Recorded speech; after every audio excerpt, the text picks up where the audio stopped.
Ade Adenrele Ade tí gbogbo èèyàn mọ̀ sí Ade Adenrele, King of Bigger Boys. Awábí lédè láti wá ṣe ẹ̀yẹ ìkẹyìn fún Òjó Arówósafẹ́ tí gbogbo èèyàn mọ̀ sí Fadeyi Oloro. Ó wá ó gbégbé ayé tó níláárí. Ìgbà tí àsìkò dẹ̀ tó pé kó padà sọ́dọ̀ ẹlẹ́dàá ẹ̀ ó padà. Àdúrà tèmi ni pé gbogbo ẹ̀ṣẹ̀ tó wù tí ìbá dà kọ́lọ́n kó forí ẹ̀jì kó fi sí àlìjẹ́nnà aláfẹ́fẹ́ rere. Kọ́lọ́n wọlé àánú oṣù tá a wà yìí, oṣù ìyọ́nú ni, oṣù àforíjì ni, kọ́lọ́n kó foríjì. Àwọn nǹkan tó dẹ̀ filẹ̀ kọ́lọ́n má bàjẹ́. Àwọn ọmọ ni àwọn ọmọ o, kọ́lọ́n kó má fọwọ́ bàjẹ́ kan.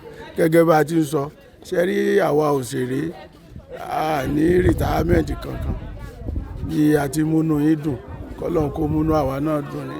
Níta lè ṣe fún tẹ́ ẹ bá fẹ́ gbàgbé ẹ̀ ni pé kò sí state gbogbo Nàìjíríà kò sẹ́ni tí ò mọ̀ Fadeyi Oloro.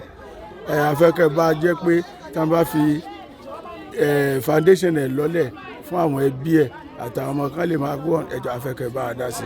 Tẹ́ bá wo ibi tá a sí tí wọ́n ti fi pé wọ́n náà ṣe fún níbẹ̀ náà ni ó dẹ̀ ṣe ń ṣe díẹ̀díẹ̀ kó tó di pé àsàn yẹn dé ni, but àmọ́jọ́ tó máa yá ó dẹ̀ ti yá nìyẹn. Ọlọ́run nífẹ̀ẹ́ yín tó kù lẹ́jọ́ ẹ má fi àwọn ẹbí wọn lẹ̀.